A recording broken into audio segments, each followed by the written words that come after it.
All right, GM fam, and welcome to another Llama Party. And this one is very, very timely. So, of course, one of the biggest stories I've been following for the past 2 weeks has been living, breathing, sleeping Curve USD. And I'm really small brain, so I've been doing my best to understand it for literally like a year now, and still like making very limited progress. But fortunately, we have a very, very big brain in the form of Dan Smith. Dan Smith, could you tell us a bit about yourself? Who are you? What do you do? How do you find your way here? That is way too humble. You're actually the first person that truly got me down the rabbit hole of Curve. So I appreciate everything you've been doing. Your newsletter is 10 out of 10 incredible. So it's an honor to be here. I really appreciate the invite. But my name is Dan Smith. We're Blockworks Research. We launched about a year ago now, and I've just been like ironing out the ideas of DeFi research. And we recently launched GovHub, our native tool to track DeFi governance. And we're kind of expanding into a third piece as well around data. So exciting things there. One thing we do at Blockworks Research is asset specific coverage, similar to something you'd see in like equity research, right? Where an analyst covers a set of protocols, or I guess in equity research, it'd be companies. And I cover Curve for Blockworks Research, and truly fell in love with the protocol. It's really exciting. I love the way that they think about DeFi in like building out the base layer through the most permissionless way possible. And that just kind of feels like they're actually building the true DeFi we all want. So super excited to be here, like I mentioned. And yeah, like you, I've been diving down the rabbit hole of CRV USD and the mechanism design behind Llama for quite a while, but really, really in the last weeks. I just pushed out a report for Blockworks Research subscribers covering head to toe everything about Llama and CRV USD and really how the mechanism itself is designed and operates. So it's been a very busy past 2 weeks, really diving in. And it's been fun because usually start to finish a report is probably like 50 hours of research, but this was like quadruple that, which makes sense, right? This is like a huge unlock for DeFi lending. It's something that has never existed before, and it's a very, very unique design. So it was really fun. It like kind of re-inspired me. It felt like refreshing to see another 0 to 1 in DeFi again. Yeah, and I definitely want to go down that Curve USD rabbit hole to the extent we can. But first, I'm curious to hear just a bit more about Blockworks research itself, because I've been following it for quite some time. Obviously your work, you've done some incredible dashboards on Dune. The governance hub is super exciting. But what's the overall sort of state of Blockworks research? Like, when was it founded? How connected were you with the founding team? Like, are you co-founder, peon? What's your role there? And how is Blockworks research I just noticing yesterday Paradigm announced that they were kind of pivoting or evolving their focus from just kind of a crypto focus to crypto plus AI. Is Blockworks facing almost similar pressure to move towards AI or something? Given that a lot of the kind of companies focused on Bitcoin, cryptocurrency in general have been suffering a little bit lately. How's Blockworks doing? Yeah, absolutely. That's a great question. It's a great question. I'll answer the second part first. And we actually were having a discussion about this in the office yesterday. And this is just what happens when you raise too much money. They have $2.5 billion. Like, how do you actually deploy that into one like nascent sector, right? In crypto, I mean, you pretty much do see them on every cap table. They're running out of cap tables to be on. So mostly, I kind of think that's what this is, right? Just the evolution of having to allocate $2.5 billion. You gotta stay on that hot trend, what's next, and the up and coming bubble to some degree. So that's mostly what I think this is with regards to Paradigm. But yeah, so Blockworks Research is the information and is really the information piece of Blockworks, the business as a whole. So Blockworks was founded in 2017 as an events business. Jason and Mike, our two co-founders, really set out to kind of just start collecting crypto mines and get them together in one place. So literally happy hours, dinners, things of, and that was going quite well. And that eventually evolved to the point where it was like, okay, well, this is actually kind of starting to go somewhere. They founded the business, and then COVID hit, and you can't really be an events business in that era. So they kind of went to this network of people they built and like, hey, what do you guys need? Like, what does this industry need to take that next step? And the overwhelming response was, this industry needs a Wall Street Journal of that only focuses on this. So in the same sense that Wall Street Journal provides that high level, trustable, like non-clickbait focused editorial pieces and articles covering recent news, that's what Blockworks set out to do. Today I passionately believe that's the case. I love the work our editorial team is doing. They do a very thorough job.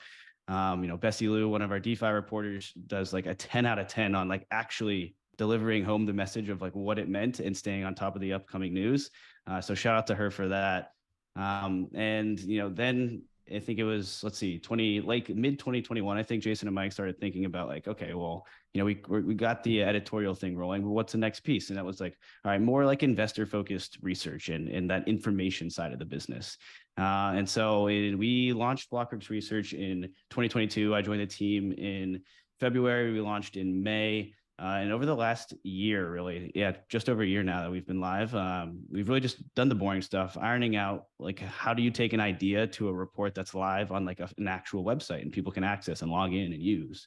And now we've really done that. We take a very niche approach to DeFi or to crypto research as a whole. While a lot of research shops try to kind of capture everything that's going on from NFTs to gaming and everything in between. And we really just focus on DeFi. That's where we find the most interest as a team. And that's kind of what we think will be that first leg of onboarding when the next class of investors comes to this space. So we cover about 30 assets, and that's the DeFi protocols you think of, right? Curve, Uniswap, Aave, Compound, so forth. Of course, the L1s and L2s where DeFi is happening. So that's kind of our approach we take. And as you mentioned, we just launched GovHub. Anyone who spent any more than 2 minutes in DeFi governance knows it's a total battle. So we just kind of dissect down what's happening. What do you actually need to know about if you're an investor in these tokens or just a token holder in general? And that's been great. We've gotten a lot of positive feedback about that. It's been really fun. Like now that kind of forces our analyst team to stay a little bit more involved in the research or the governance process as well, which is, of course, ends up producing better research. We're more aware of what's going on in these protocols. And lastly, you mentioned our Dune boards. We kind of experimented with like, all right, what do these like protocol specific dashboards look like? Do people care about them? Is this important? And the overwhelming answer with the little testing we did on Dune was yes, most definitely important, and people certainly care about them. The feedback we got was great. We're like thinking about how to internalize that, and we won't give too much alpha away, but we got some exciting things coming over the next few months. That's great to hear. So, just real quickly, is like the bread and butter of your business model at this point going to become this sort of GovHub? Are you gonna like just get further and further down the rabbit hole? Because I keep hearing that is like a severe pain point for people, especially like U.S. investors. I don't know if you followed. I think it was yesterday or the day before. A company called Cicada got a big investment from A16Z for doing building block for private on-chain voting. And it's like an idea I'd heard described a number of times by people who engage in DAOs. So just between everything like that. Charlie Pyle and all the stuff they're building, like it's just a huge space, it seems like. So is that like the big opportunity, or is there other stuff? Yeah, governance is a super, super exciting space. I mean, you're basically in the C-suite of a protocol and it's open and anybody can be there. So of course that creates a lot of inefficiencies, but it also creates a lot of opportunity. So it's exciting to kind of think about what it can be versus what it is today. And you've already seen some experimentation, right? Like Curve has a very specific type of governance model that it like helped pioneer. And then MakerDAO is taking a very different approach with sub DAOs, or you see some of the app chains like the Cosmos Hub rethinking about what their governance model should be. So theirs is like a very, very untapped space. We think GovHub will be super, super important going forward and just helping people stay on top of it without needing to actually spend all day, every day in governance forums. Again, it's just like when you think about the comparisons to TradFi, right? Like you get quarterly reports and annual reports in DeFi or crypto as a whole. It's nonstop. There's never know when a new forum is coming. And that's like a good thing and a bad thing. So it's just helping. And I think tools that simplify governance for the everyday user are just a net positive. I'd say like our core business is now 3 separate pillars. We have our research, so like our written reports, GovHub, so the governance side of things, and then data. Data will be that third pillar. And again, super exciting things to come on that front. Yeah, I mean, we could talk about it for hours because there's like the Tornado Cash situation where their governance essentially just got exploited. Which, if you had that TradFi analogy, it's almost like a hostile takeover, right? But anyway, I'm sure that the people are not here to hear about Tornado Cash, so we'll push like some of that stuff more towards the end. Like I've been trying to get you on for months, and you've been like busy every Friday because I assume like that's like skiing day or something. I don't know what the cause, probably just like company meetings and whatnot. But it actually worked out today, and it's like perfect timing because you just came out with some part one of a multi-part thread that you've been doing on Curve USD. So like I feel like we should definitely dive into Curve USD because it's been, for me, I've been like reading the white paper, trying to read the code base, trying to understand it, getting sneak peeks at the UI. But it's only now that it's like actually live and I get to see it in the wild that I'm starting to get an understanding of it. And I think it's like maybe you had the same effect where like starting to see how people are interacting with it maybe helped crystallize a lot for you. But you mentioned at the top that it's sort of a sea change in your opinion in terms of like how lending-based protocols are going to be functioning. So, like, what's your sort of 30,000-foot view of Curve USD? Having gotten a chance to dissect it more. Yeah, so I kind of think of it as two separate pieces, right? So you have the lending protocol itself, and then the stable coin. Um, if you think about what DeFi lending has been, we've seen really two scalable models, right? The peer to pool model utilized by something like Aave or Compound, where suppliers deposit assets into pools that borrowers can then draw loans from. So that model works great. Aave and Compound are some of the most utilized protocols in the space. And sorry about that. And that model works great. It's proved it can be scalable. The issue there is if you're the protocol, that's a less efficient model because depositors, or excuse me, you're pairing suppliers with borrowers. And you can only take like a haircut on the interest fee that flows from borrowers to suppliers. And the other model we've seen is the peer to protocol model. So in this case, the suppliers actually get replaced by the protocol itself. And in that model, you actually collect all of the interest to yourself as the protocol paid by the borrowers. So that's kind of like the way that I'm looking at the DeFi lending space as a whole right now. And you're even seeing Aave launch its own stablecoin. And this is largely why. Like it's a better way to do business. The other piece is you have to then, have a useful stablecoin that can maintain peg and actually people want to use. And it's like, if there's other issues around that, right? Like if you look at DAI, MakerDAO was kind of the first person to popularize the peer to protocol model. They've had a lot of issues and they've like had to actually pioneer all these ways to keep DAI pegged to $1. And you've seen like the Black Friday where DAI actually depegged to the upside because there was so much repurchase demand when people were trying to close out loans. And that's like not something anyone had considered before. So that's kind of, again, how I'm thinking about that, why I think there's two separate pieces here, because Curve elected to go the peer to protocol method where you'd actually borrow directly from the protocol. And the causation of that is you have to have your own stablecoin that people use as the debt asset. So two pieces here, and they're both very, very interesting. Looking quickly at the lending side, Llama, so the lending liquidating AMM algorithm it basically replaces the protocols just native, like a simple pool, if you will, like a dumb pool maybe is a better word for it. Like give me assets, I give you stablecoin, with you give me assets into an AMM curve, and then I give you the stablecoin. So that is like this whole thing. I was talking to an unnamed person who is very, very intelligent in the space, and they said, hey, this is actually the hook I used for the thread, but AMM seem to be at the heart of everything elegant in DeFi. And that's very true. Like this is a masterclass in mechanism design. It is truly beautiful when you start peeling back the layers. We've never seen anything. Nobody has put in AMM curve in a lending protocol before. And like what that ultimately unlocks is super, super interesting. And then on the stablecoin side, this is like the stablecoin is pretty interesting to me, but it's not like I find the more interesting things on the AMM side of things. But the stablecoin has some cool innovations as well. Like it uses something similar to Frax's AMOs, but Curve calls them peg keepers, and they have some limited privileges within the system And this will actually be an interesting revenue generating mechanism as well. So we can kind of dive into each of those two things as you see fit.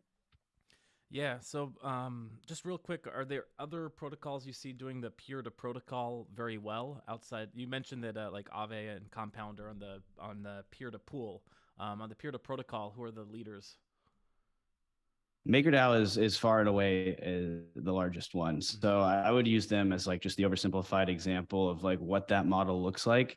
And then of course, like anybody who takes deposits and provides stablecoin is kind of in that model as well. So yeah, I would like there's plenty of other protocols, but if you were looking for the most simplistic example, far and away MakerDAO.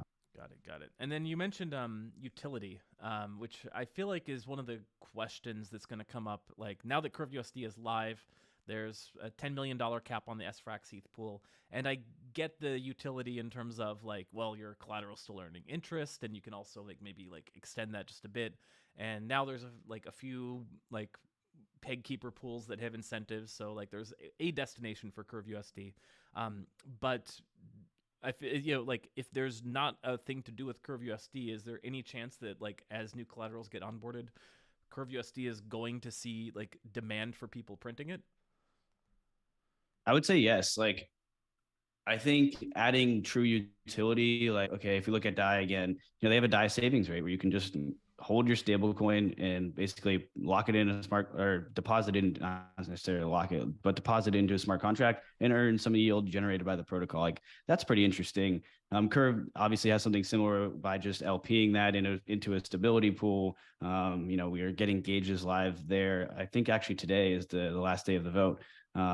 And those will be live shortly thereafter. So that's kind of like Curve's way to do that. Maybe they do their own savings rate as well. Who knows down the line? But I don't think you necessarily need the utility because if you think about what a borrower is doing when they take out a loan, right? You bring collateral to the protocol, mint stable, and now I have leverage, right? I have more value than I still own my assets and I have another like set of capital. So I take this CRV sell it into literally anything else that I'm, go partake in some economic activity.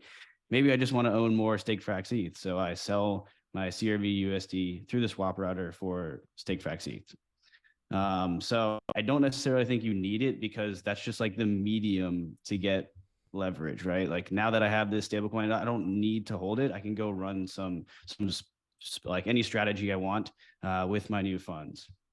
Yeah, and I don't know if are you in the Curve social channel unofficial? Yes, I Yeah, am. Mitch was having some fun there, posting like some interesting farming strategies that he's seen, given that it's now live. So remember, of course, none of this is financial advice. Talk to your lawyer, talk to your financial advisor, talk to anyone but us. But basically, like some strategies, like put SFRAX ETH, borrow max, put Curve USD in plain pools. ETH price drops, buy more SFRAX ETH. ETH price increase, borrow more Curve USD. Just one of some potential strategies opening up. Do you see like the sort of like max degen YOLO strategy playing out pretty well with this? Is this going to be a favorable option for people who are just like care about extreme leverage? So yeah, I think yeah, you're gonna see some crazy strategies here because you already saw crazy strategies with the like through any other lending protocol we've seen in DeFi, right? People will push it to its max. Which is why I think what Mitch did by well, we can talk about the test deployments as well, but even just looking at the live deployment, just putting $1 million in there, strapping that thing at max LTV, 10 band range, just being like, let's watch this thing get liquidated in real time. Like, okay, that's such a Chad move with $1 million.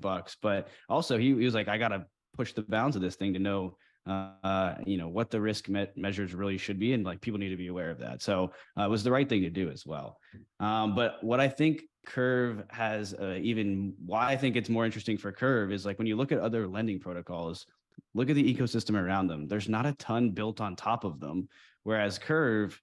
I mean, how many? I don't even know the number of protocols built on top of it, but it's large. Your newsletter covers them all, and my goodness, nobody knows that better than you, quite honestly. So that's why I think Curve is at this very, very interesting position, is because other protocols are already built on top of the DEX side of Curve, and they're gonna build on top of the lending market as well. So what they end up building, like I wish I had some awesome idea for them, but I haven't really thought that piece through. But I'm very, very excited to see what those protocols do, because ultimately, the cooler and more innovative things they can do, the more revenue they generate, the more users they attract to their protocol. It spins the forsaken flywheel of Curve. So that's why I think Curve has this unique advantage over pretty much any other lending protocol.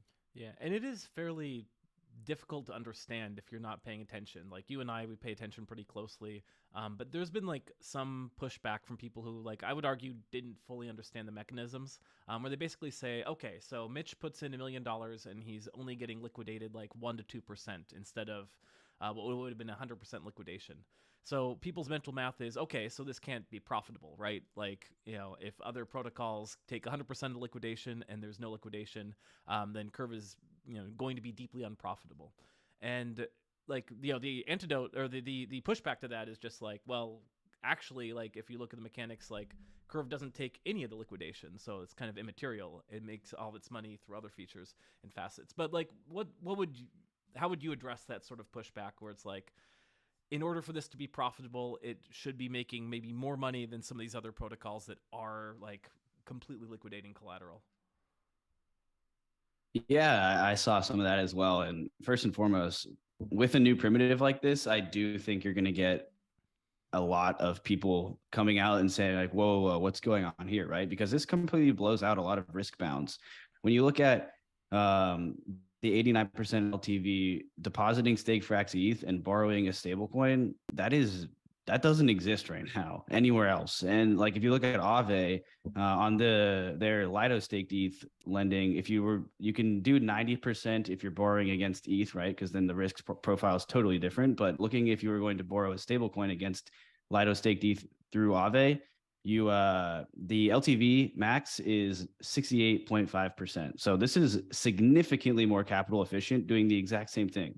So that is, and I'm also curious to see how far we can push the risk bounds on staked ETH, considering Curve has like $1.6 billion, well, maybe a little less now, market's pulled back, but roughly that of on-chain liquidity. And that's more interesting because the gradual liquidations kind of move through Curve's own pools without a doubt in the case of staked ETH.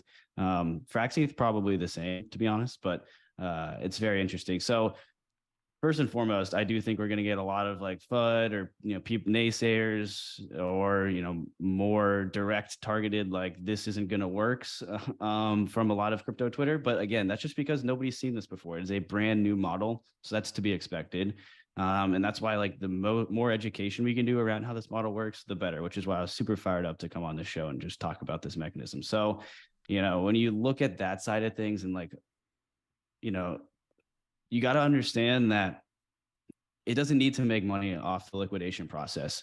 The liquidation process using soft liquidations, I guess we can start with explaining what soft liquidations are. So in pretty much all, I think it's all, but it's always scary to say the word everything in DeFi. So I'm going to say almost all. In almost all DeFi lending protocols today, you see what are called hard liquidations, which means when your collateral value falls below a specific threshold, so one singular point in time, you get liquidated and that collateral is sold off for your debt asset and your loan is closed out. So that saves the protocol from being exposed to volatile assets or becoming under collateralized or from holding bad debt, in other words. And that's great. It's done a phenomenal job at keeping protocol solvent. No, like Aave or Compound have had the occasional bad debt here and there, but it's like peas compared to their reserves and the total debt borrowed. So it's done a phenomenal job. This model works. It's scalable and it works. It's very, very important. But then you see the other side of that, which is, works for the protocol, but the borrower, you lose your collateral if you get liquidated. You take hard realized losses and you can recover that. So it's like anybody who's taken out a DeFi loan knows when you're checking the market, you're scared of that downward price movement. Like, do I need to top up, add more collateral? Do I need to close out some of this loan and repay? Like that is always on your mind. And Curve set out to fix that. And quite frankly, they did exactly that. So as opposed to hard liquidations, Curve enabled a protocol that can give soft liquidations. So where hard liquidations have a specific point, like at this price, you will get liquidated. Curve expands that price into a range and says, over this range, you will gradually be converted from your collateral asset into stablecoins. And so at that point, then when you move all the way out through the lower bound of your range, you still have a collateralized loan. So instead of having, let's put an example to this so it can be a little more concrete. Let's say you took out $1,000 loan. So you deposited $1,000 of collateral and took out, you're feeling a little degen, took out an $800 loan at an 80% LTV. There's a little bit more complex math into this, but roughly you always need to have at least $800, right? Because the protocol needs to have enough backing to keep your loan collateralized. So in a hard liquidation model, there's always a little bit of a buffer. So let's say at $850, you're hard liquidated, done. You lose your collateral, no recovery, and arbitrage bot will come in and kind of facilitate this selling of the collateral, closing of the loan transaction. In Curve, instead of just that 850 hard liquidation number to stay solvent, from about like 920 to 870 or so, you're going to get gradually converted from your collateral into stablecoins, such that when you leave the bottom range of your value, you'll always have that $870 backing. And now it's fully in stablecoins. So you have $870 that can't appreciate or depreciate, that is backing your $800 loan. So they've like totally reinvented this. And now if the price goes to, nearly zero, you're fine because you still have an over collateralized position because you're in stablecoins. The other piece of this is when price recovers, if price recovers above or back into your liquidation range, you start going the other way, and your collateral actually starts, your stable coins start getting converted back into collateral, such that a full price recovery above your initial deposit price, and then of course, again, I'm just simplifying here because obviously interest accrues, a full recovery above your liquidation range gives you your collateral back. So now you can kind of relax a little bit. It's not as stressful to take out a loan. The liquidation process gives you this gradual liquidation and deliquidation, or the conversion into stablecoins and coming out of that stablecoins back into collateral. And that is the big revolution here. That has never existed before. And why it's so great is it de-risks the liquidation process to the protocol, which allows increasing risk parameters, and it improves the borrower experience for the user. They don't have to worry about a hard liquidation where they lose everything. For the most part, there's still hard liquidations of the possibility of. So they get this improved lack of need to worry. And then again, you can recover your collateral if you go to past that liquidation point. That is unheard of. And so there's a lot of things in DeFi, especially in the heat of last bull run, where it was trade-offs. Everybody was talking about trade-offs. It was like protocol A, protocol B. They do the same thing. What are the trade-offs?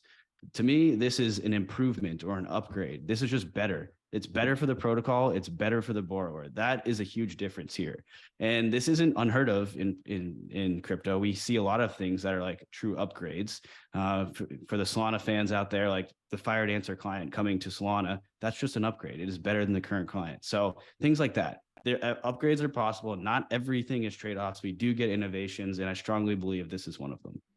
Yeah, and just to asterisk some of what you talked about, it's very, very smooth if you are going, semi-slow price drops. But I think Mitch has also cautioned that, and this is one of those words that he teased in the year-long run-up to it, this concept of adiabatic, which in physics means is the transition happening so fast that there's time to react, or slow enough that, because basically if it's an adiabatic process versus an unadiabatic process, if the price drops 50% in 5 minutes, there may be cases where you can't liquidate the collateral fast enough and you're much more at risk of hard liquidation. And I actually have yet to see a hard liquidation play out on chain. I've kind of been waiting to see one because I'm still a little unclear about the mechanics around it.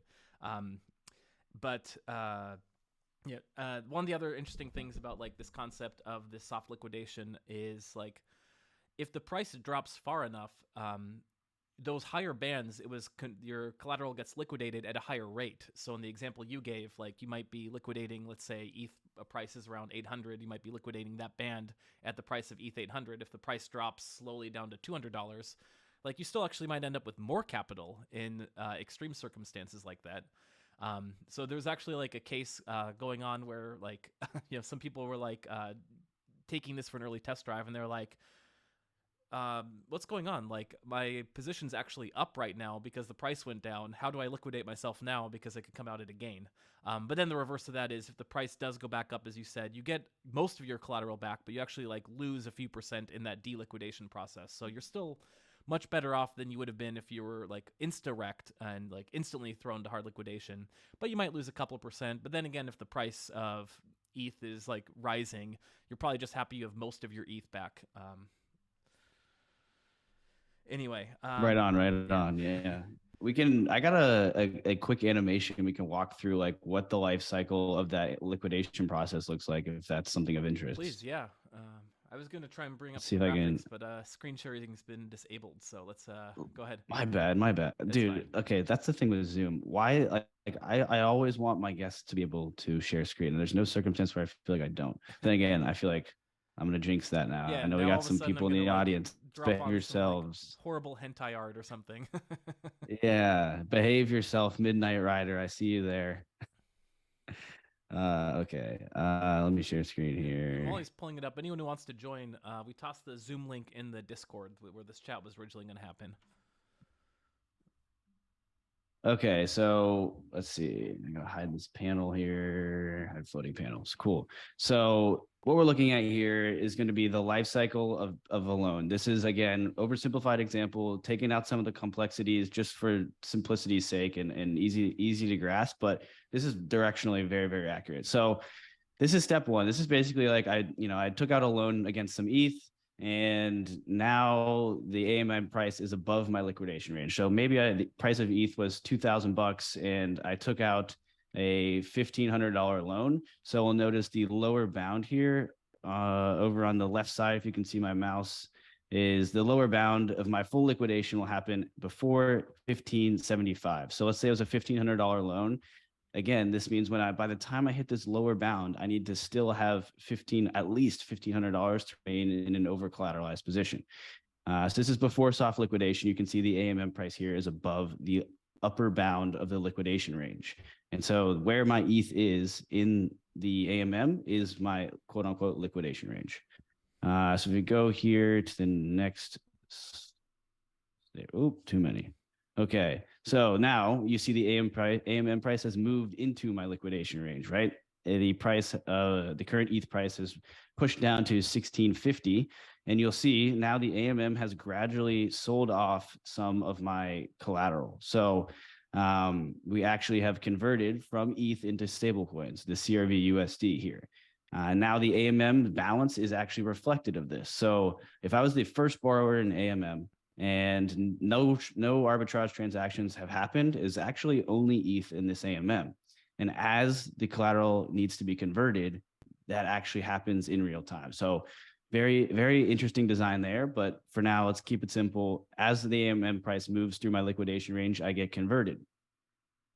And step 3 here is fully soft liquidated. You'll see, now I have all above the total value of my loan. I still have all stable coins, and even though the price is below that range, I still have stable coins backing my loan in an over collateralized fashion. Very, very important. So now we know the protocol still has enough collateral to cover the outstanding loan I have. It remains solvent. Step 4 here is, okay, now we actually have a price recovery happening. So now that we're moving back into the liquidation range, I'm actually converting back from stablecoins into ETH. And that is a huge upgrade. Again, like if you hit hard liquidation in a traditional lending protocol, tough luck. It's game over. You lose. There's no ability to recover collateral. And this is the huge improvement for the borrower. And then again, if we go further than that, the price fully recovers. Now we're completely above the liquidation range. You'll note this small impairment to the borrower's collateral after they've fully recovered from soft liquidation. There's this gap here between the amount that they totally deposited from the original state to what they have now. And this is the concept of like what I'm calling collateral erosion. And basically how this happens is the AMM needs to incentivize arbitrageurs to interact with the pool to operate that conversion process between CRV USD and the collateral type, in this case, ETH. And there's a price to pay for that. Like the arbitrager needs to make money, or else they're not going to run that transaction. Like that's a pretty easy concept to understand. And you can take that a step further as the borrower and say, okay, well, there's no free lunch, right? I'm getting this privilege of collateral recovery. I'm going to have to pay for something for that. Someone's going to have to be winning for me to get that. And so, we've seen Mitch's loan kind of in real time go through that process. And it's been exciting because he took out an incredibly degen loan at about 89. It was a full 89% LTV. It was a max, and he had a 10 band range. So actually, I should have kept sharing screen here because we can talk about what a range means. PowerPoint stuff here. It's never goes away. Public school taught me well. So this is like what the range is, how they kind of impact your loan. So these are two identical theoretical loans, and again, oversimplifying for simplicity's sake. But let's say that two identical borrows were taken out against 80th of collateral, with the only difference being the number of bands in the range. You'll see that loan A was with 4 bands and loan B was with 8 bands. The number of bands a borrower can select is totally up to the borrower, but it's bounded between at least 4 and at most 10 bands. So in this example, we have one with 4 and one with 8. And you'll notice that with loan A, it's dense. This is a very dense range with few bands. So there's only 4 bands, and each band has to have 2 ETH in it because it's a total loan of 8 against 8 ETH of collateral. And that's in contrast to loan B. That's like a very widespread band. It goes in a larger price range and only has 1 ETH in each price range. So the band is longer as opposed to skinnier or tighter and more dense, or less dense in the case of loan B. It has fewer ETH in each band because it's spread out across a longer range. So what that does is a longer range with more bands puts you at like more time exposure, if you will, to collateral erosion, because the price is more likely to be in band, right? Because you have a longer range. This is a $200 range in ETH price versus this $100 ETH price. But you'll also notice that loan A is shifted a little bit further up, meaning its liquidation range happens sooner in the ETH price scale. And that intuitively makes a lot of sense, right? The protocol has to liquidate more collateral in less time. Going to charge you a little more to do that, if you will. It's going to say, okay, if you want a tighter band, that's going to spend less time in this liquidation range and have like less time exposure to collateral erosion. Well, we're going to have to sell more ETH to someone. So we're going to do that a little bit sooner. So that's just kind of the difference that bands can make. Yeah, and one of the nice things about the UI is it's been really made friendly. So if you don't want to deal with bands, you can just enter your numbers and take out a loan pretty quickly, and it abstracts a lot of it away. Or you can go into like the more advanced modes if you want to like get nitty gritty and place your collateral into specific bands. And one of the reasons that Mitch was doing kind of this test and prod over multiple different attempts of like deployments is because as much as he can test this in like, and I've seen like the extensive Titanoboa testing he was doing on it, like nothing really like you can't actually get a sense for how it actually works until you put it out there, until like there's arb traders actually trading it and trying to see how it does live in the real world. And I'm gonna share my screen here. And what's pretty wild is like seeing the actual losses. Like you could talk about the 1% to 2% losses and whatnot, but when you actually plotted out what the collateral loss was for him during this like extensive experiment, like plotted this way, it's barely perceptible, right? Like it went from 100% down to like 98%, 99%. And if you look at it just in terms of the raw losses, like again, he went like max degen and only saw 1.2% losses as it kind of floated through these bands. So pretty impressive stuff. And on top of it, the numbers for the protocol itself looked really, really good. Like there were some people that were extrapolating out and saying that like, and I think that these numbers are probably like too much assuming the best case scenario, but like, so the borrowing rate for this period was around 2%.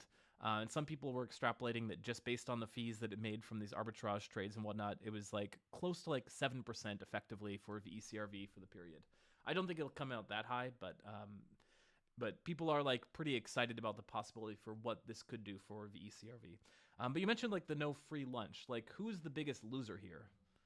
Right? Like, it's a better experience for people who are borrowing. It's a better experience for the protocol. Someone's losing though, right? Technically, the borrowers are losing, but I still wouldn't classify it as a loss. I think you're gaining more than you're losing because you are getting your collateral eroded. That's the thing. It's like, but if you're not taking out a max degen loan, I personally don't.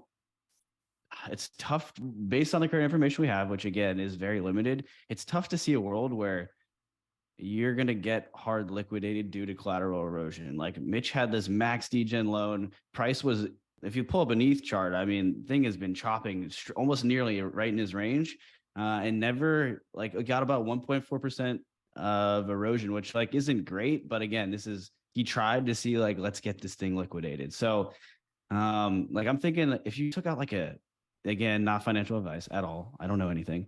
If you took out like a 75% LTV loan and had like a tight range that was relatively far away from like that would be kind of far away from the current ETH price.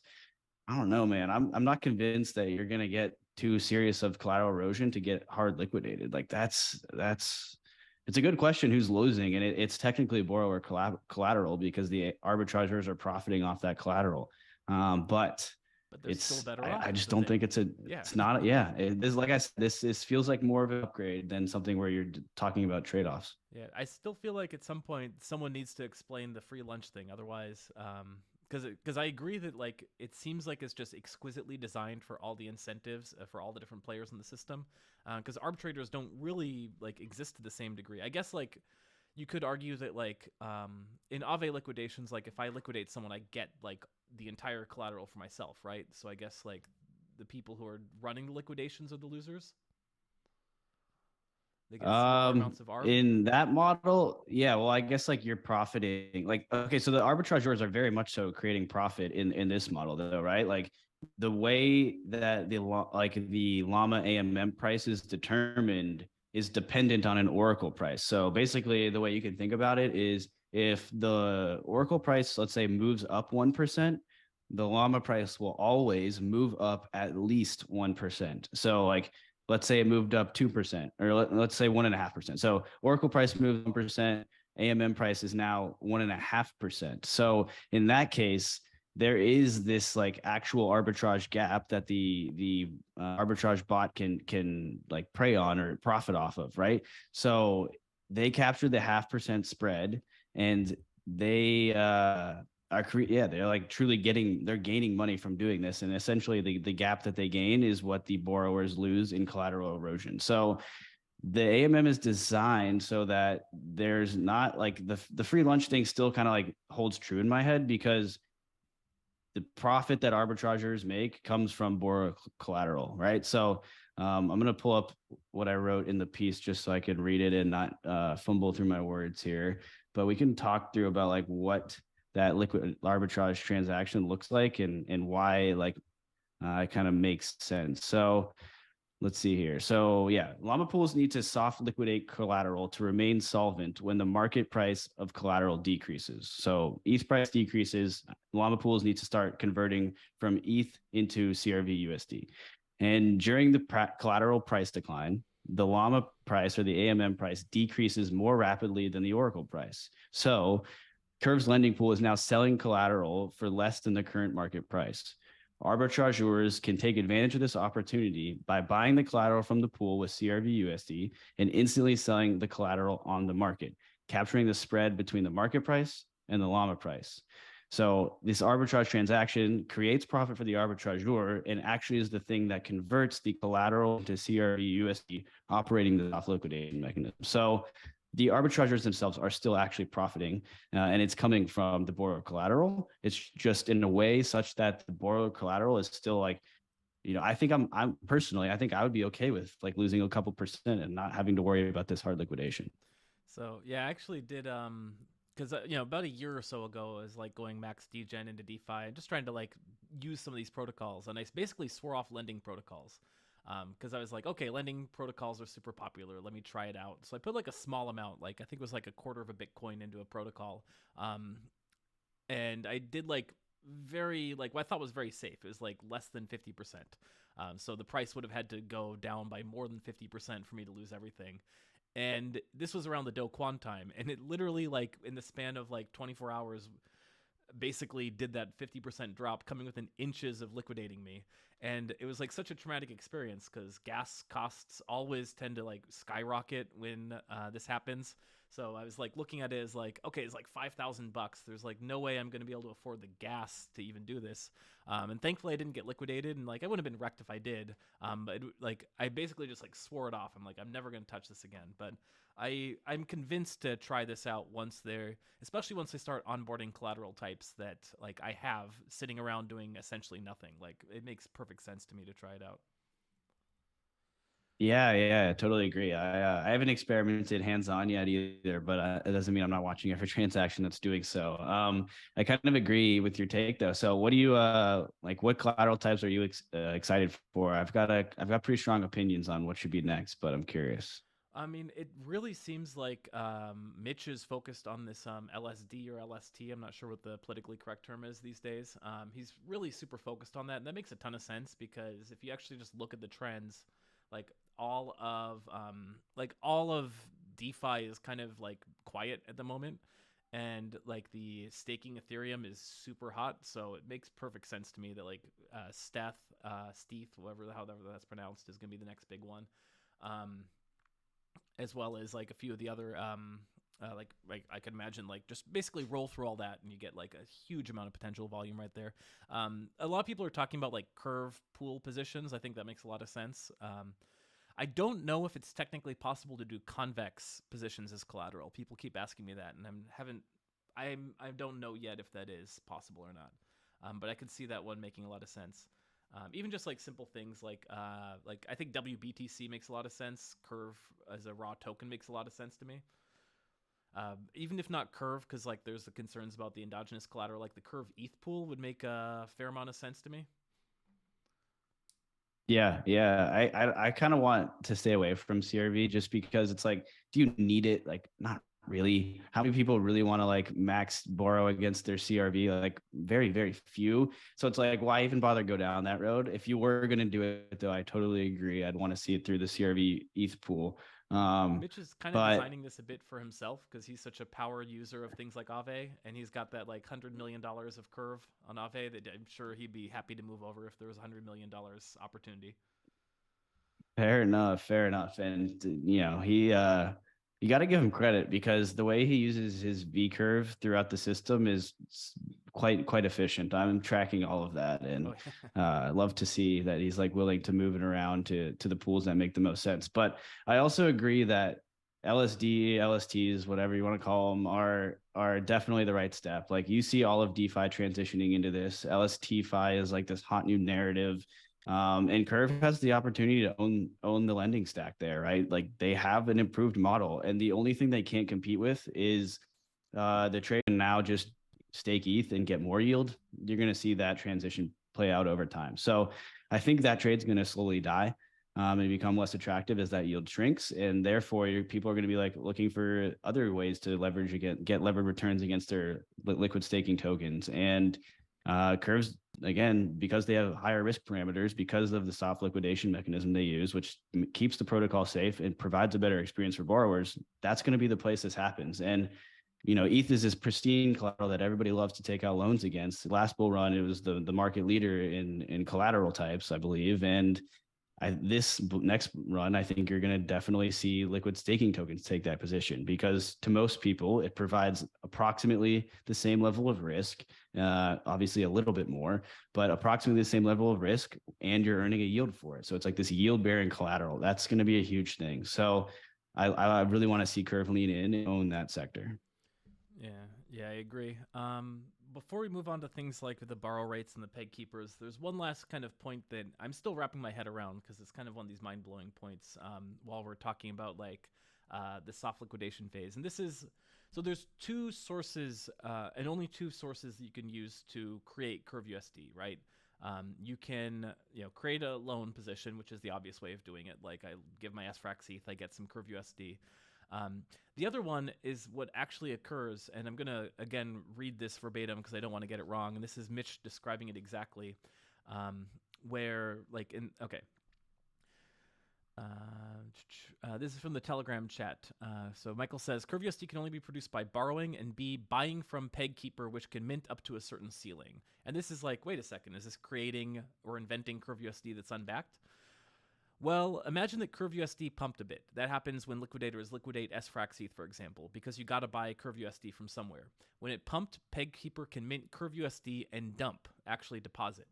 Later, when one unwinds PegKeeper, it only buys and burns Curve USD if it was cheaper than 1.0. So there's a price difference between sell and buy, and the PegKeeper earns quite a bit of it, half. Yes, this means that the Curve USD is backed by Curve USD and Llama. It's actually Curve USD, which would be burned anyway if you close the position, partly. But it's sitting up there waiting to be converted back if needed. So TLDR, the Curve USD backed by Curve USD are quote-unquote Curve USD ready to burn. They kind of cancel out. Also, if you think about it, it bought that Curve USD from somewhere, just like happens before you repay more traditional CDP stablecoins. So that's Mitch's big brain explanation. And I'm still wrapping my head around it because it's just like he's like putting up equations and canceling Curve USDs out in practice, and it's working so far. Right. Yeah. It's definitely a bit confusing, and people are terrified of the word algorithmic stable when it comes to stablecoins, and for good reason. We saw pure algorithmic stablecoin completely fall apart and unwind $40 billion of capital, and that actually directly impacted Curve, considering its relationship.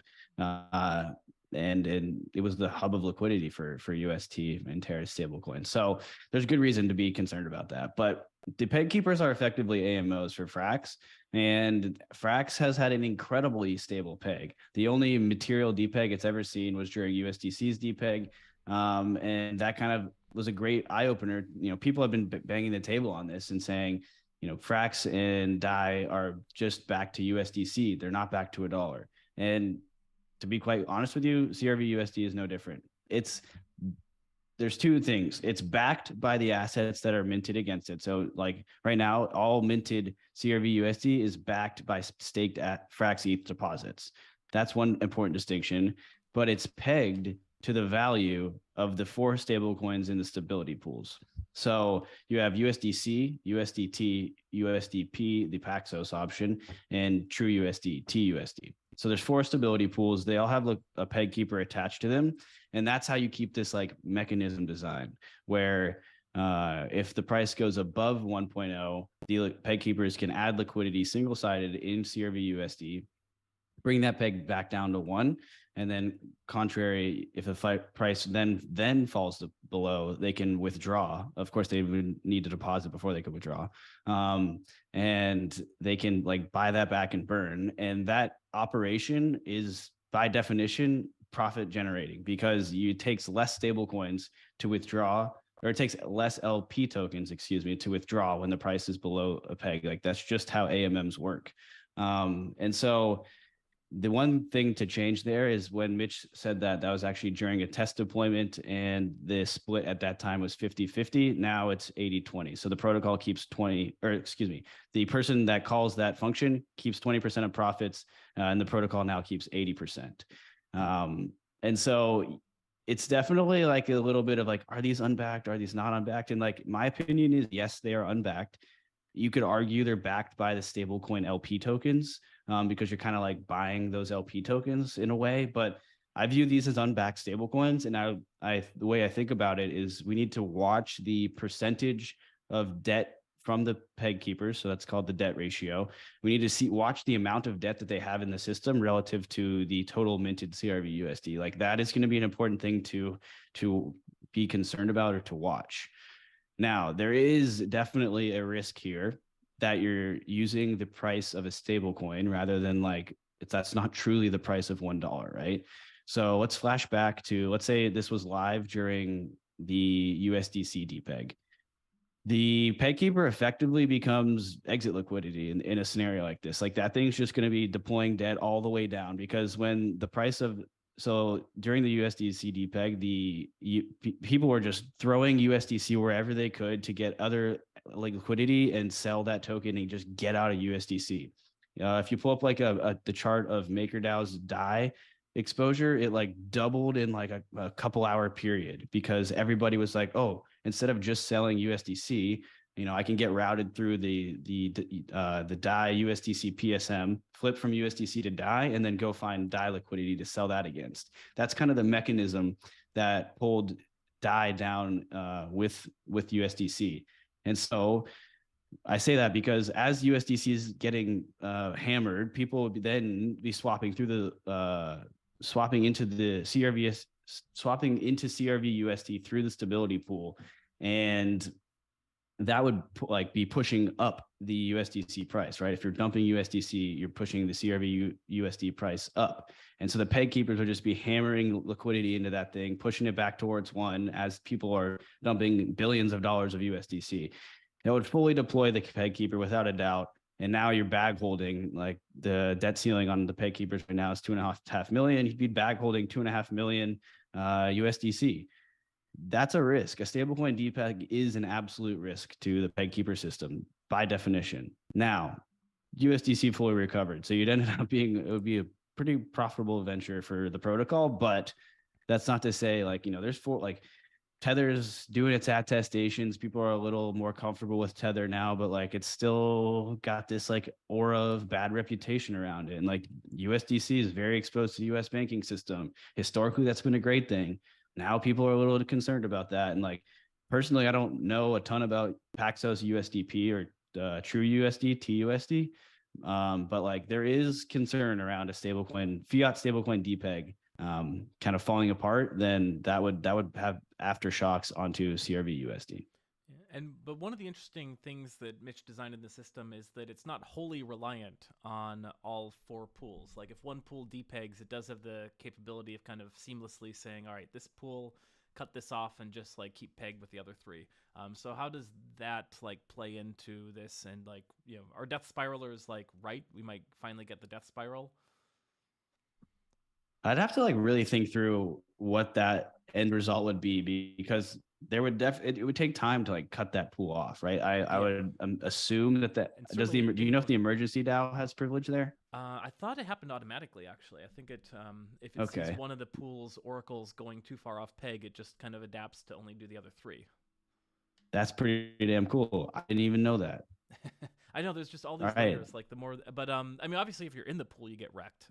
Like if USDC went to zero, and then probably there's also a case where if USDC goes to zero, maybe the other three pools also go to zero in the next few days because all of DeFi has collapsed. The whole thing is just wild. And you actually struck on a point that I don't think people realize, which is that there literally is free money sitting in these peg keepers. Like anyone can go to Etherscan. I've like looked at this myself. There's a function on all four of those peg keeper pools called estimate collar profit, and it tells you divided by 10 to the 18th exactly how many dollars in that LP token you get out for calling the update function. And the update function is as easy as that. Connect your wallet, call update, you get that money in LP. I've seen like examples on Etherscan. People are doing this. It's tough to get it because of course, everyone's trying to call this function. Same with arb trading.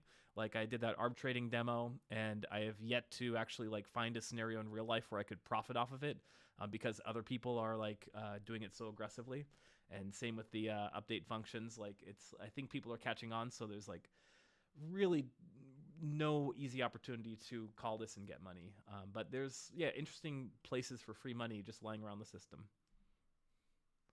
Yeah, that's a great point. It is cool, right? Because it's good to know that when you put free money out in this industry, people will absolutely find it. So the more people calling this function, like technically, the better off it is for the protocol. So you want to incentivize people to do it, which is why there's that profit split, right? Because you need to incentivize people to do things, or else they're not going to get done. Yeah, and that's where I say it's like been like well balanced in terms of all the incentives to get all these things working. And actually, like when I think about it, like I feel like it's going to get integrated into MEV bots at some point, right? If there's multiple people competing for arbitrage opportunities, like you're essentially going to have to like bribe validators to take your transaction. That's my prediction for where that goes. Yeah, absolutely. Like, I think we actually have already seen Beaver Build getting a few of them. They're like a major block builder who Oh, really? presumably runs their own searcher as well. Yeah, I've seen them in the transaction logs. So, yeah, absolutely. Like, as okay. So the other thing is, the pools aren't that deep right now. But let's say like the staked ETH, I imagine to be incredibly deep, and that pool, the deeper it is, the larger the arbitrage opportunity in dollar terms. So if we use the, Oracle price moves 1%, AMM price then moves at least 1%. So let's say it moves 1.5%. That 0.5% gap is the arbitrage profit, but it's 0.5% of the liquidity in the active band that can be liquidated. So when that's like, a couple $1 million, the 0.5% of that isn't a huge number at the end of the day. But say it's $1 billion, now it gets a lot more interesting. And then the way that that gets soft liquidated is gradually through what would be the curve pools in the case of staked ETH, just because that's where all the staked ETH liquidity is harbored. So really interesting. It's kind of like this feedback loop where it's like, okay, you run the liquidation transaction, and that actually gets run through a curve pool. So love to see this like base primitive being built out. Yeah, and the other interesting thing that we've seen in practice with some of these arbitrating bots is just that it's very sensitive to gas prices, right? So when gas is super high, it basically means you have to have a much more significant arbitrage opportunity. So you get like fewer occasions where arbitrators come in and rebalance things, but they're making a lot more money off of it. And then when gas prices go down, like occurs much more frequently, but the arbitrators are like making less on every single band of it. So already like interesting stuff. Already people are like picking up on it, and yeah, pretty exciting stuff. Um, so you've released part one of your thread, and part two is coming out sometime this morning. Any concepts within part two of the thread that you'd like to talk about or kind of preview here if it's not released yet?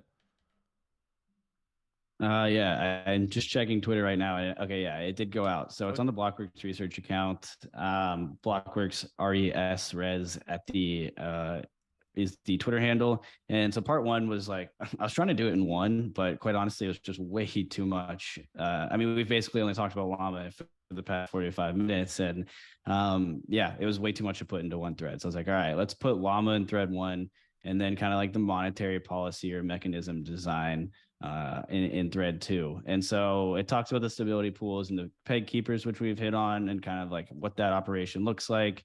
Gave you some extra alpha the thread didn't have because we got to hit on the risks, which is like a true stablecoin dpeg. And let's see. The interest rate. That's this is probably what I think is the most interesting piece of the protocol, to be completely honest. So obviously borrowers pay a variable rate interest on the outstanding debt balance that they have. The interest rate formula has broadly like three groups of parameters. One is the current price of CRV USD. That kind of that's like really your x-axis in the formula and like where you are along your curve. But the and it gets shape of the interest rate curve. Oh, and it sorry. grabs Can you that hear from me? PegKeeper, right? Yes, correct. So, yep, the aggregate sum of the peg keepers determines the CRV USD price. So, and then the shape of the interest rate curve is a function of two risk parameters, rate zero and sigma. And the activity of the peg keepers also influences like the location of the curve or the left to right lateral shift. And that's based on the debt ratio and the target ratio debt. So like unpacking all of that.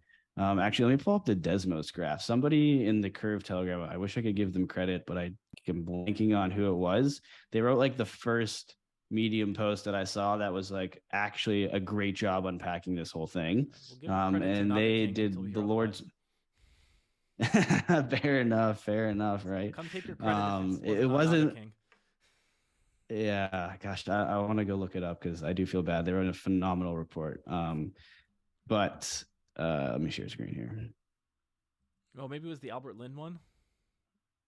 Yes, that was it. All That right. was it. That was it. Bad news, Naga King. You're dethroned. You had it for a second Yeah. there, but we had to bail off of it. Let's see. Hide this. Cool. Thread went live. All right. So these are our four parameters here on the left, and then you'll see the x-axis here is our CRV USD price. This would be 90 cents. This would be 110. I mean, you could probably zoom in here. A DPEG of that severity would be ridiculous. Okay, so off, you'll see that the interest rate increases sharply after 1.0 and decreases super sharply after above 1.0. So below the rate, a price decline leads to a price decline leads to interest rate increases. And let's walk through why that makes sense. So interest rate increasing incentivizes borrowers to repay and close out their loans. And again, since borrowers generally take out CRV USD loans and go perform some action in DeFi with their extra capital to close out their loans, they need to repurchase that CRV USD. And so to do that, you're going to the pools and buying CRV USD, which inherently puts upward price pressure on the CRV USD price. So once you start decreasing, borrowers are like, oh shit, like we're paying a lot of extra interest. Let's start repaying. So it starts pushing the price back to equilibrium. And the opposite is true, right? As price starts to rise above the peg, interest rates are dropping dramatically. Trends towards zero, rates cannot go negative. And as interest becomes cheap, more borrowers are like, oh, like let's go take advantage of this super low interest rate, take loans, and then they get that extra capital and sell it into some other action in DeFi. That sell pressure, again, pushes you back to equilibrium. So the 4 parameters. Let's start with the initial rate and sigma. So the initial rate, I guess this is kind of an unrealistic curve. Let's get no debt in the system, and we'll put staked ETH is currently at 10%. So this is roughly, I think it's actually more like this. Okay, this is roughly the staked ETH curve. It's not exact, but it's fairly close.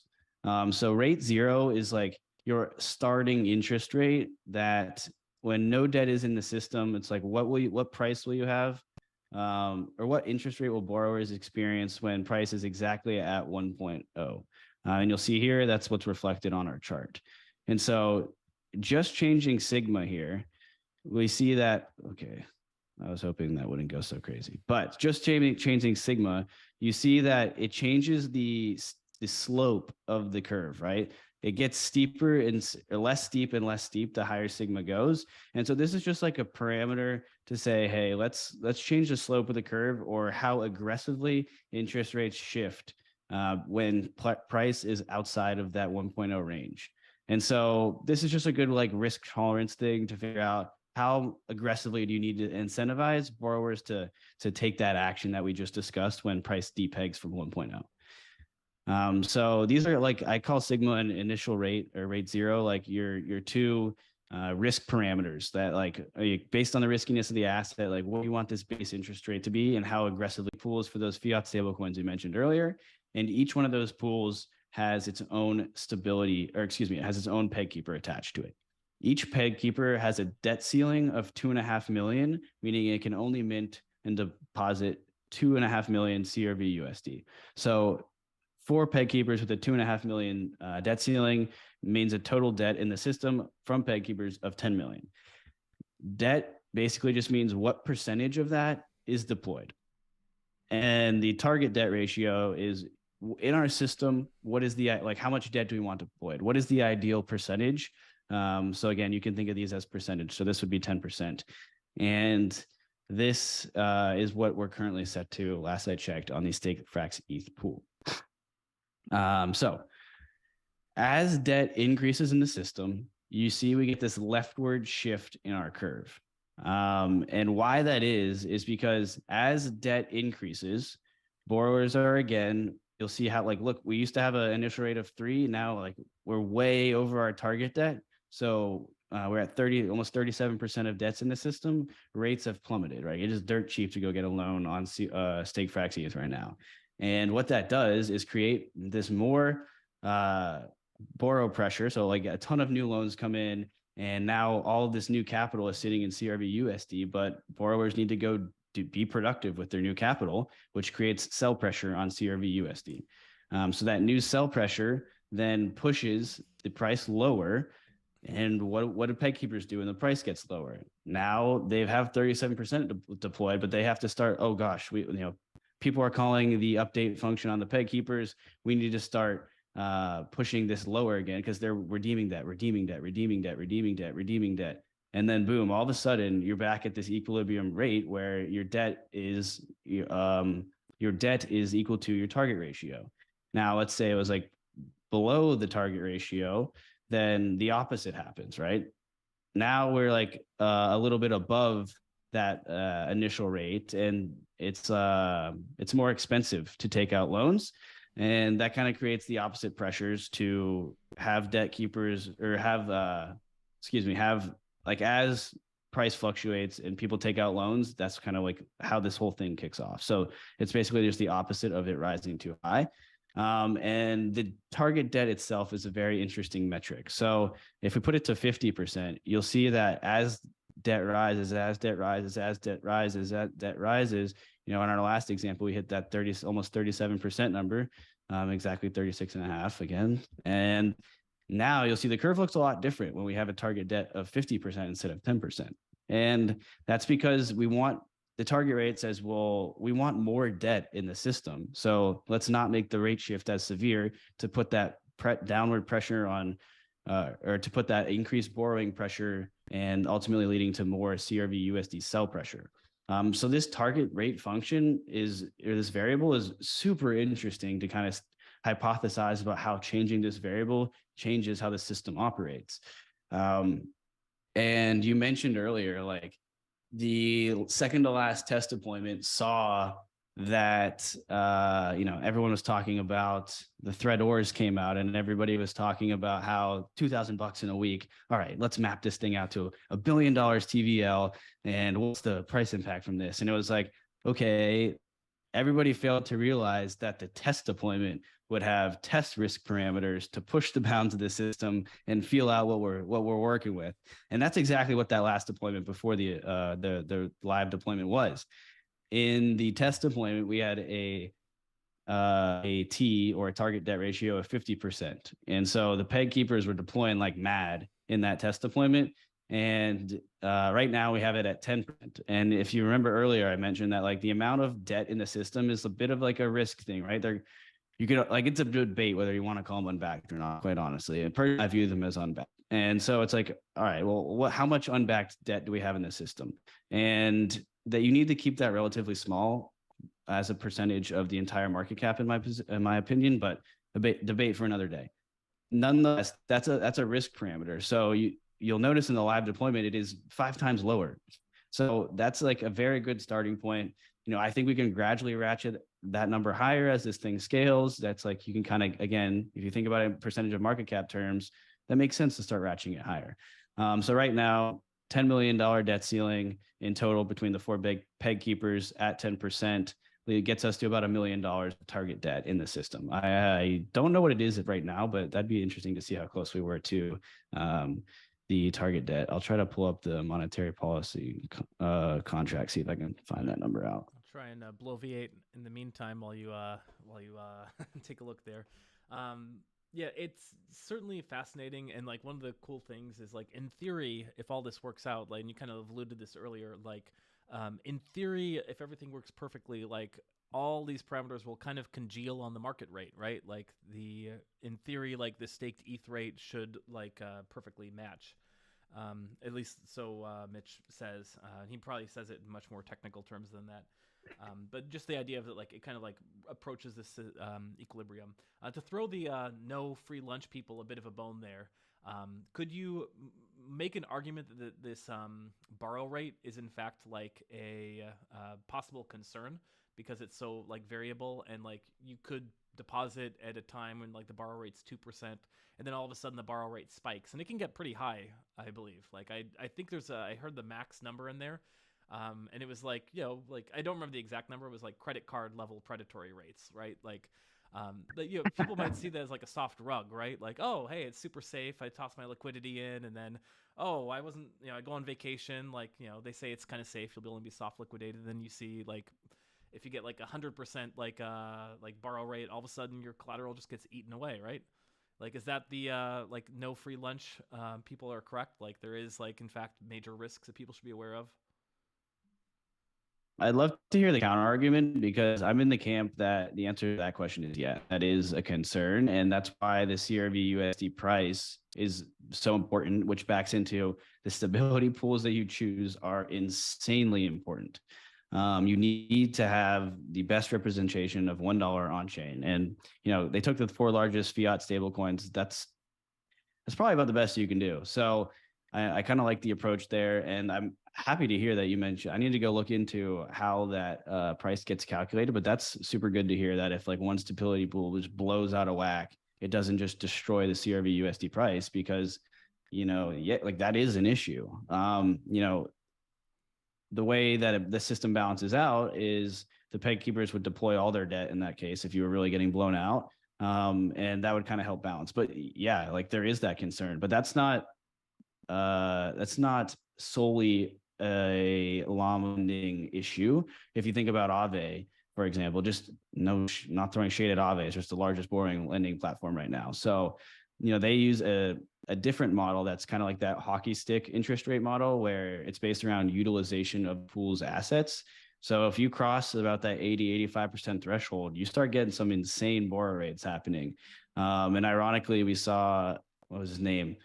Avi Eisenberg or something on that order of that. He was doing some crazy tactics to try to drain the Aave CRV pool and they kind of manipulate the price. I don't think that ended up working out too great for him. He left the protocol with like a couple $1,000 in bad debt. And it was just a complete non-issue. And now he's in jail, but nonetheless, yeah. So that backfired. I was probably still going through trial. So, I don't know. Maybe not, but we'll see. Innocent until proven guilty. Exactly. And I don't know where I was going with that. I totally derailed myself. But oh yes. So there are it's a variable rate interest that has an insanely high cap. That's the danger you play in DeFi, and that's why like CRV USD liquidity matters a lot, and the stability pools matter a lot. Like maintaining where that current price is a pretty important metric. And that's really the only thing that can blow you up to the upside in terms of borrow rate price, because even like a sharp increase in debt deployed, for example, that's like the other thing that can change again, like without a vote or anything. Like the rate zero is set on deployment and managed by the DAO along with Sigma and the target debt rate. So those things aren't going to change without you really knowing. And then the two things that can change based on market tendencies are CRV USD price, again, where you like fall on the x-axis, and the amount of debt deployed. And whenever like debt deployed is zero, a sharp move that increases rates, you don't get like an insane borrow rate just out of the blue. So you're kind of protected on that side. And it's really just CRV USD depeg to the downside. That's the threat against your upward explosion in interest rates. I hope the death spiralers are listening, because I don't mind when people FUD Curve, but at least have it be informed FUD, right? Like you get some of the FUD out there. It's like, oh, the whole thing's going to collapse. It's like, well, show some work at least. Like point to a specific actual weak point in it, and you'll have a lot more credibility. Inflation. Yeah, right. But so it goes. And I think honestly, like I'd like to see it, like see what happens in like one of these like classic crypto nukes, right? Like the minus 50% in one day, see how the system fares. And I think once we see hard experimental data on that, like it's actually going to inspire a lot more confidence, because we'll actually have like evidence of what happens. Now, speaking of free lunch, we're already half an hour over your hard stop time. So feel free to jump out and get a free lunch or a paid lunch, whatever is available to you, anytime you like. I do have a couple like random questions I want to get to, hopefully before you disappear though. Are you a believer in the stablecoin trilemma? And if so, is like Curve USD about the closest thing in that it's like very decentralized? I know some people complain about SFRAX ETH being inserted as like a word of God first collateral, but like the eventual operation is going to be fairly decentralized, and it's more capital efficient than most. It's not 100%. And to that degree, like you might never solve the stablecoin trilemma because it's not perfectly one-to-one, but it's fairly close. And then on top of it, it is, I'm blanking on the third pillar of it, decentralized, capital efficient, and Price stable. Like the price is already proven quite stable already, and it's got pretty good mechanisms that, like you mentioned, it's like close to Frax's AMO. So one can extrapolate forward and say it might actually hold in price stability. Is like this the closest thing we're gonna have to a solution for a bit? That's a great question, honestly. It's like when you think about an on-chain dollar, like what do you want? Do you want something that you're going to flee into at a risk-off moment? Do you want something that's like something you can just interact with? Like, do you want that like bank account on chain that you can keep dollars in? It's like to me, it's like give me a fiat coin. Like that's what is truly that on-chain dollar. Like the idea of bringing a dollar on chain is like I don't know. It's tough to wrap my head around and like the efficacy of that. But if you wanted to like say, all right, let's do it anyways and let's decentralize the thing. This it to me, I think the stablecoin exists because it operates a better lending mechanism. That's the way I view it. And I'm sure like Mitch might adamantly disagree with me there, but to me, that's just what it feels like. It's like a necessary piece in a very highly functioning lending design. And to me, that's how I'm viewing this rather than like the ultimate like scalable dollar. So speaking specifically to the trilemma, the decentralization is there, I think. I mean, Curve has a great token distribution. The gauged mechanism helps that tremendously. And that's probably a great way to like decide new collateral types. And the Curve account even tweeted back at Monet Supply about this. But like, is that the best way to have governance like increase risk parameters around like debt ceilings and things like that? I don't know, but we'll kind of see how that plays out. I mean, Aave has like these centralized guardians that can be inserted that can like take over these roles, and like, wow, that severely changes the decentralization landscape. It's like that might be the best way to manage risk at this current state of DeFi. We don't really know. So that's something to like potentially have a conversation around. I'm not saying it's the right or wrong answer. But then we look at the stability. We've seen AMOs work really, really well for Frax. So right now I'm pretty excited about how the AMO type peg keepers can work for Curve. Again, the biggest risk is one of those fiat stablecoins blowing up, but it sounds like Mitch has thought about that and has the ability to like kind of cut off the leg of a pool, which is very important. I didn't even know that existed, which is kind of a huge relief, to be honest. And now I'm blanking on the third one. So decentralization, stability, and Capital efficiency. capital efficiency. This is the most capital efficient lending market we really have right now outside of under collateralized lending, which doesn't really fit in the same bucket in my view. So yeah, I think it does quite well on that spectrum. But again, like I'm not viewing this as like the answer to on-chain dollars. I'm more so viewing it as the evolution of a lending market. Yeah, F of X was here What's last. your take around that though? I'm super curious. So I'm not sure I believe in most trilemmas, although this one like has been surviving for a while. Like I think it's just like consultant speak, right? Like you want to draw that McKinsey diagram. Now that being said, like this one, no one's actually like fully solved it, so maybe there's something to it. But I think like people like I think it just kind of traps their thinking too often because I think this shows significant improvements on capital efficiency while without sacrificing the other pegs of it, which suggests to me that the trilemma is solvable. Although, yeah, I haven't thought through whether this could work in an under collateralized. I mean, obviously everything's over collateralized here, and it's definitely safer that way. But I kind of wonder if you could like try and YOLO like a similar implementation of this have it be under collateralized. I don't know. While you were talking about like this philosophy of what is a stable coin, like last week we got to talk with Aladdin DAO's new F of X protocol. I don't know how much you've gotten to look into that, but it's like a cool idea in that they're basically saying like stablecoin doesn't need to be stable. It just needs to be like more stable than the volatility of crypto. So they are doing like a 10% stable coin where it gets some of the upside if ETH prices go up. And conversely, if it goes down, you're not losing that much. So like they say it meets the properties of what people would want for a stablecoin, which they see as like, okay, you might need to like have some assets to make payroll if you promise people, $100,000 a year salary or what have you. We'll see how it goes. Like they're launching kind of soonish.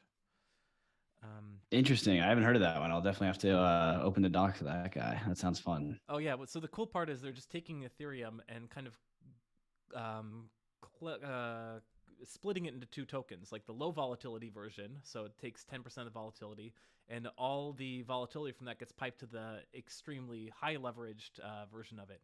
So you have essentially like a 2 token model off of Ethereum, and they suspect they'll be able to balance the supply and demand. They could do like a complete stablecoin off of it, but their system works like a little bit better with the other one. So anyway, yeah, we'll have to see how it goes, but it's a really interesting idea. You understand the overall functioning of the stablecoin very well, and there's been a lot of work done to make the UI very friendly to people who like might not want to get into the down and dirty of like setting all their bands and whatnot. But from what you've seen of the UI, is there any recommendations you have for how like the concepts that we've talked about here for an hour and a half could be communicated more clearly through the user interface? You have, yeah, I threw it in the Curve chat. I don't know, maybe 2 days ago, but I don't even remember which chat, but nonetheless. It got through. Don't worry. So someone was asking me. The UI team is like, "Who's the Stan Smith guy?" And they're the ones who asked me to ask you about this for other recommendations. So yeah, so let me pull up. All right, that's good to hear, because like I was pulling it up and like, the math wasn't adding up in my head, and here, I'll go ahead and share screen again. I was like, what's like, how am I misinterpreting this piece? Like I knew something was up. So let's see, gotta hide this guy. And I did check the aggregate amount to see what our current debt deployed was, but it only shows us the target debt, which you can see is 1%, or excuse me, 10%. And you'd have to go through and like individually sum up the debt deployed by the peg keeper, the 4 peg keepers. So that's a query I guess I got to build. So this here is, if you've never used Impersonator, 10 out of 10 recommend this. I get to go pretend to be Mitch for a day to check the health of his loan through the UI. So you can basically put in an address and then a wallet connect URI, and you can basically go to that website and be that address. Obviously, you cannot, like, I have no ability to approve the spending of transactions. I can't sign transactions. Basically, it just tells the UI that like, hey, I'm this address. Yeah, but again, you can't. Too. No way. I haven't made the jump yet. You can see this dumb little fox up here that I hate so much, but I'm still using. So I moved off MetaMask. I started with Frame, and I found it didn't work as well. A lot of people have no problems with it, but there's occasional issues with Curve, and like I find the UI a bit clunky. Rabby's been amazing though, and the ability for Rabby to like consolidate and track so many positions. I like it a lot. Although I'm worried interesting. Okay, I'm worried about it because I don't know how like it hasn't been around long enough for me to trust too much of my net worth there. See, that's my concern with using some of these smaller ones. I've heard good things about the Coinbase wallet. Have you played around with that at all? No, I haven't played that one. See, I knew it used to like be bad, like horrid, but I think it's better now. I don't know. I've got to make once one weekend where I don't have a lot going on, I've got to do it. But with relation to the UI, I love it. I think it's like very, very good, and that means a lot for a Curve UI, because we've come so far since the classic, and I did actually like the classic, but I get why we need the transition. And these bands, I love this page. These bands are getting replaced by the actual collateral price soon, which will make it. The bands are nice. Okay, yep, that's a good change, because like I get this, but like nobody else gets that for sure. I'm like, oh my gosh, Ethereum's at -2. People are like, what? or maybe that's like an advanced mode toggle. It is a toggle, so you can toggle to bands if you prefer. Sweet, love that. Specific, wow, health significantly higher. He must have repaid something. I'm curious. But specifically, my UI concerns are around this piece here. So, like Llama balances, this would be like what's in the AMM is cool, but like USD price here to see like how much you are would be a lot better in my mind as well. Like maybe a toggle, or just like parentheses after with like, okay, well, like looking at these two numbers side by side, like that doesn't, what am I gonna do? Multiply this by $1,900 in my head? Like I like to think I'm good at mental math, but not that good. And then this, I would like to see the sum in USD of the value of these two pieces as opposed to the total debt. I think that is a bit confusing to me. This looks like you're summing these two values above it, but in reality, this is actually your debt where this is your collateral. So to change that, like this piece here, I don't think is overly useful, to be quite honest. It's like a little bit irrelevant. Just give like what's currently in their balance as opposed to like what's something they own, for example. Like if you go do something with your CRV USD, it's not like I don't have it anymore, right? Like I can still go withdraw it from some pool, for example. So I'd like to see this side as like your collateral balances and then the two assets they're in, as well as the USD value. And then over here, I'd like to see the total debt over here. So we like, then you can look like side by side, you have like assets and liabilities basically. I might have done it here. No. I think I did it here.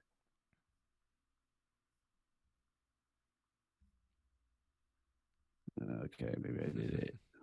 Oh, I actually accidentally did it in the grants one, but then I think I put it here. Yeah, here we go.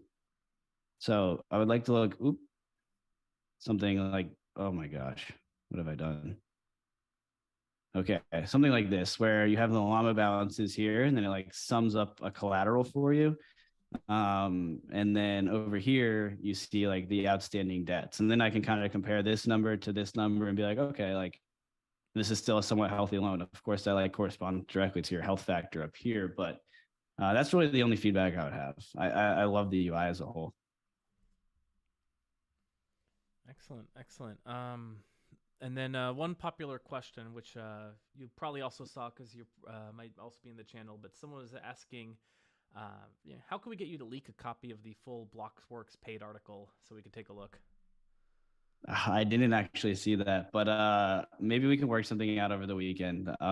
Maybe a holiday special for a 24-hour free subscription for the Curve Telegram. Maybe I'll make that happen. All right, I'll be your intermediary on that because I kind of like to see it.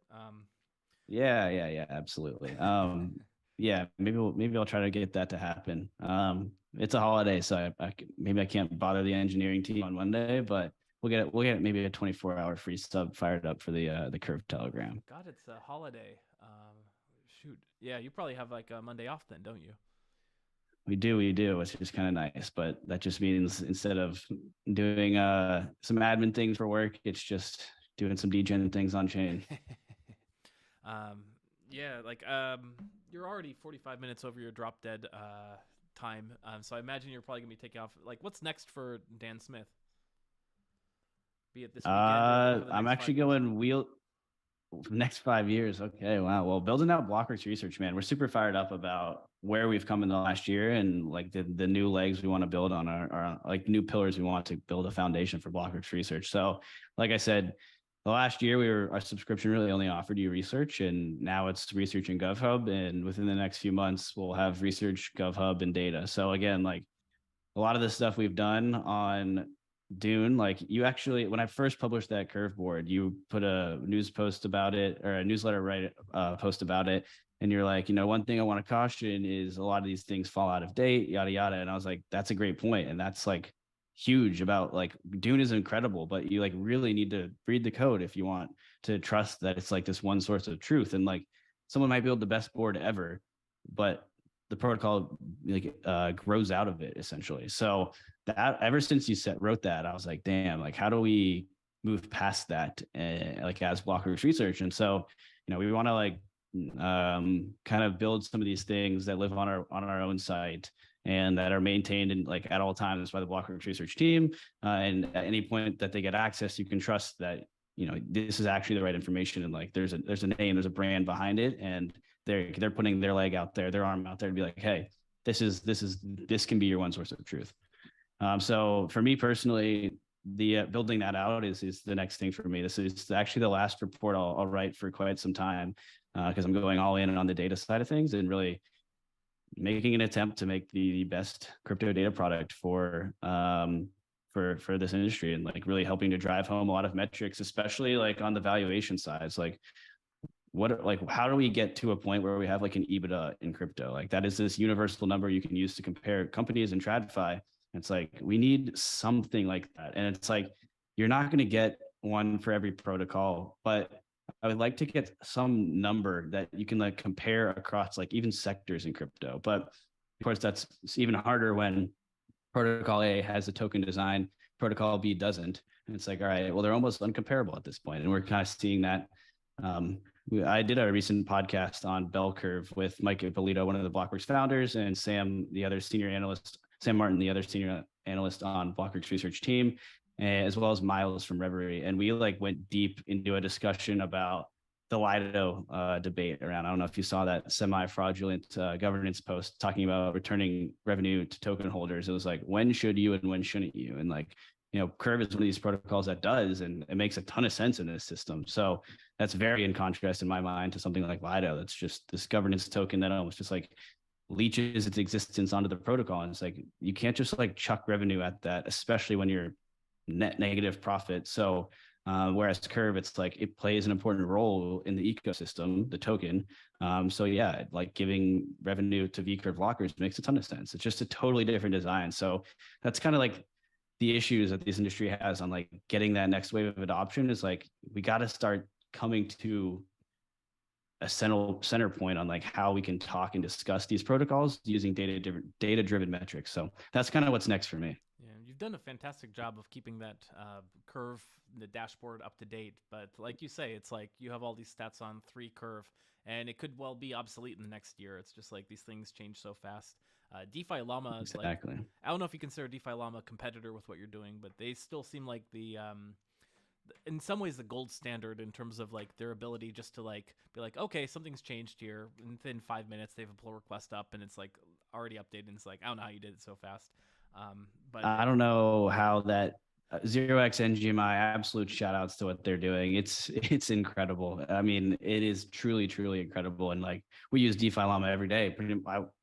I would say everyone on the analyst team does. Like, there's no doubt about it. Just such a great source of truth for a lot of information. We're going a pretty different direction route than them. So no, I would definitely wouldn't say they're a direct competitor. Competitor, and that's for the better of us. Honestly, DeFi Llama, we love them. They're incredible. I didn't want to sing their praises if you were like, how can we destroy DeFi Llama? No. But yeah, you brought up the Lido thing. We talked about it a few weeks ago or a week ago, or I can't remember. Time has no meaning anymore. On Leviathan, which we have to get you back on. I know today was like kind of us doing competing programming against Leviathan, which I feel really, really guilty about. It sounds like they killed it though, because they had Shriram from Eigenlayer on, which I was disappointed to have missed out on. But yeah, when are you gonna come back and pop onto Leviathan? I'll be back.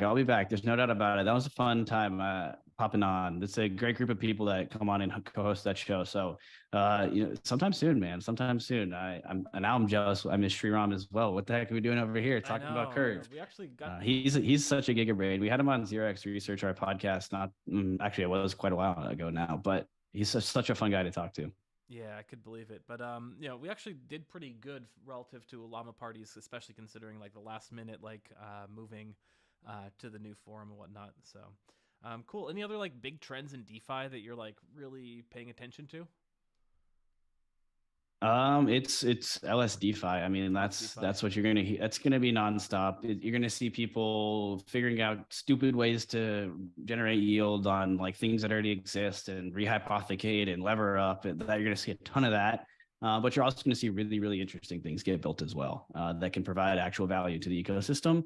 And I just continue to expect DeFi in the near term to increase its usage of LSDs everywhere. And that's exactly, like I said this at the beginning, like that's why I want Curve to lean into the idea of like owning the leverage around those tokens. I think that's incredibly interesting. And then further to that, like I think you're going to see a lot of crazy things get built on top of the Llama lending methods or mechanisms. So it's going to be interesting to see that grow. I think you're going to see perpetual futures grow tremendously. And I think a lot of people are like bullish on on-chain options. I actually take the opposite view there because of the existence of perpetual futures. They're just an easier product to use, way easier like user experience, way less knowledge required to know what the hell you're doing, and a way quick hitter win if you can jack these things up to like 150x yield or leverage. So that's like we're going to still have this gambling narrative for quite some time. And yes, options can provide you some other things that perpetual futures cannot. Like having a set period for your expiration date gives you some interesting strategies where you can like buy vol, sell vol, things like that. But I just don't think that the class of investor that will be on chain, like in the near future, is going to be wanting to run these complex strategies. Yeah, that's just kind of my 2 cents on that specific narrative. What about Dan Smith, the human being who touches grass and focuses on his mental health? What's next for Dan Smith as a human? We'll see, man. You actually, funnily enough, hit it nail on the head. In the winter, I'm skiing. In the summer, I'm trying to enjoy the sun. I'm currently in New York, so feel free to slide my DMs if you want to grab a coffee or anything. To everyone out there listening to this, but I'll be in New York for the next month or two, and then back home to Atlanta, Georgia. Oh, nice, nice. I keep needing to take a trip out to New York. I lived there for quite some time. I was all over, started in Queens, Lower East Side, Upper West Side, Brooklyn. Which part are you in? I'm in the Upper West Side right now. Yeah, like yeah, I'll keep it. I don't want to get to the crossroads on there. Yeah, go ahead and dox your location. Why not? And no, no. Do you like? I assume Blockworks has like an office there. We do, yeah. So that's definitely been the fun part, being in the office, hanging out with the crew. It's definitely it's a fun time. It's been a different experience. I've been working remote since everybody else February 2020.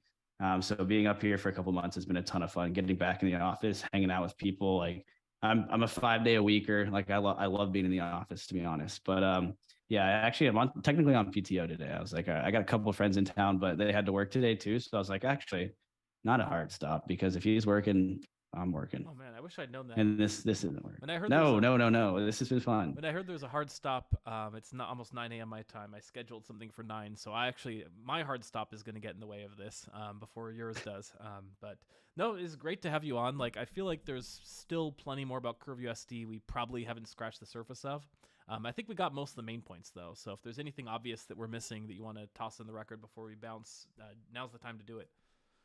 Oh, No, I think that was pretty holistic approach to everything. I mean, you can expand the conversation into like, what's the non-moon math version of the revenue potential, and what's the impact on CRV, the token. I think there's some interesting conversations around there, but that requires probably a whole nother hour to get into. But yeah, I do want to just leave everyone with like, there was a lot of thread or moon math out there, but it was truly just that. The peg keepers will probably be the leading source of revenue, I would imagine, but that is not the case today, and it won't be for the near future until we kind of see this thing scale up a little bit. So if you wanted like one parameter to track on chain of like how can I track the revenue potential of this thing, it's outside of the obvious and like the amount of borrow versus the amount of collateral and things like that, is the target debt ratio. So that's going to be the fun one to watch grow. yeah, I get why people care about like Curve token price. It just is not an interesting discussion to me because I don't think any of these tokens are rationally priced. It like just kind of seems to me like they're all some fraction of Ethereum and Bitcoin, and like it's just not interesting. I don't know. I'm with you. I am with you. But that's why 90% of people are probably here is token go up, price go up. So it goes. Excellent. Well, thank you so much. Where can people find you? Yeah, at Smyguy on Twitter, SMYYGUI, and occasionally tweeting from the Blockworks research account at Blockworks RES on Twitter. Check us out there. We post a lot of good stuff. We have a free daily newsletter where we talk about everything from the latest market happenings to admitting our bad trades to everything in between. So we just kind of, the analyst team rotates around who writes that, and we try to make it as personal as possible, fun to read, a little bit of insights. We talk about pretty much everything across DeFi. So that's kind of like the three places where I get my words out there. Excellent. Excellent. So today is Friday, May 26th. This has been a Llama Party with Dan Smith. Everyone enjoy your Memorial Day weekend. If you're not in the US, enjoy touch